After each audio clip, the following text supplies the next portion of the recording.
Selamat pagi Bapak Ibu, mari kita berdoa. Terima kasih Tuhan untuk penyertaan-Mu. Bimbinglah kami dalam mendengarkan renungan ini, sehingga kami dapat memahaminya dan melakukannya dalam hidup kami. Dalam nama anak-Mu Tuhan Yesus Kristus kami berdoa. Amin. Firman Tuhan diambil dari 1 Tesalonika 2 ayat 8. Demikianlah kami dalam kasih sayang yang besar akan kamu, bukan saja rela membagi Injil Allah dengan kamu, tetapi juga hidup kami sendiri dengan kamu, karena kamu telah kami kasihi. Bapak Ibu, Paulus tahu bahwa pada saat ini, sesuai dengan konteks nats ini, jemaat Tesalonika mengalami ketidakpercayaan. Mereka sulit mempercayai para penginjil, para rasul atau pemberita firman Tuhan, mengingat banyaknya dismoralitas atau perilaku-perilaku yang menyimpang dari para penginjil itu. Mereka sulit percaya karena ucapan dan tindakan itu tidak sejalan, Bapak Ibu. Sehingga jemaat di Tesalonika meragukan Paulus. Mereka sulit untuk menerima apa yang dikatakan Paulus. Maka lahirlah nats ini, Bapak Ibu. Kita tahu Paulus dalam pelayanannya itu sungguh-sungguh melakukan pelayanan itu dengan tulus, ikhlas, rela berkorban dan totalitas, Bapak Ibu. Motivasinya benar, yaitu hanya satu, menyenangkan hati Tuhan untuk kemuliaan nama Tuhan. Ini menjadi satu penekanan yang disampaikan oleh Paulus kepada jemaat di Tesalonika, yaitu bedanya dia dengan para hamba-hamba Tuhan yang palsu adalah tujuan pelayanan itu adalah untuk menyenangkan hati Tuhan, Bapak Ibu. Maka kita bisa belajar dari kisah Paulus ini. Ketika kita percaya kepada Tuhan, sudah mengakui Tuhan sebagai juru selamat kita, kita telah ditebus dosanya. Dan kita diberikan kesempatan untuk menyampaikan firman itu, Bapak Ibu, sebagai bentuk pelayanan kita, dimanapun kita berada. Apakah sudah benar motivasi dalam diri kita? Pikiran kita sudah benar tertuju kepada Tuhan? Apakah kita memulainya itu dengan teladan-teladan yang baik?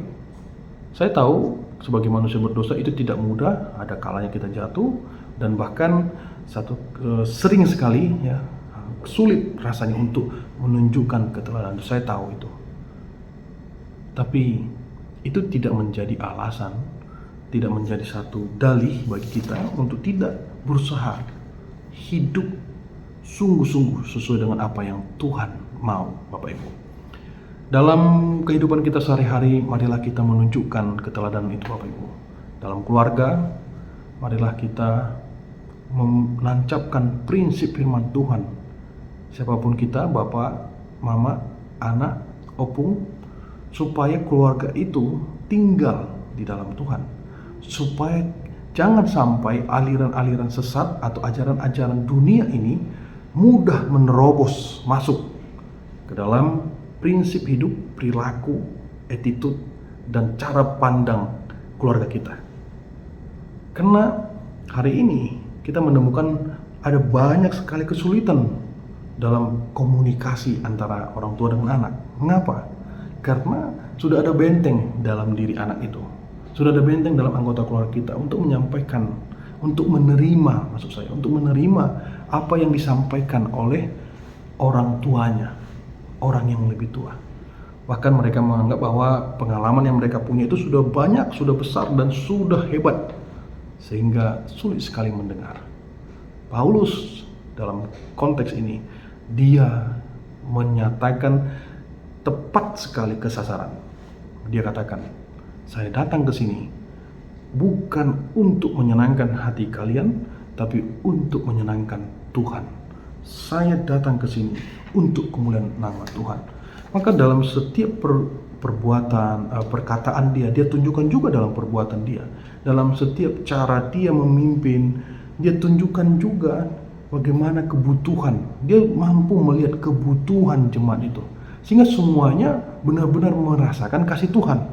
Sehingga semuanya betul-betul tahu bahwa Tuhan itu hadir di dalam hidupnya.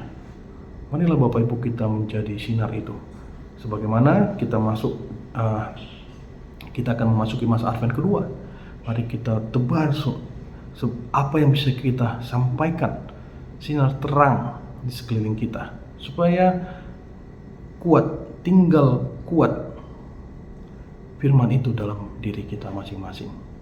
Tuhan memberkati kita dalam aktivitas kita, dan juga memberikan kita kekuatan untuk menunjukkan teladan iman sebagaimana yang Paulus sampaikan. Amin. Kita berdoa. Terpujilah nama-Mu Tuhan atas firman yang kami dengar. Kiranya kami mampu melakukannya dan senantiasa setia pada firman-Mu. Berkati kami Tuhan, agar kami terus memperbaharui motivasi diri kami dalam hidup ini, yaitu hanya untuk menyenangkan hati Tuhan. Apapun yang kami kerjakan semuanya untuk kemuliaan nama Tuhan. Terpujilah nama-Mu sekarang sampai selama-lamanya. Dalam nama Tuhan Yesus Kristus kami berdoa. Amin.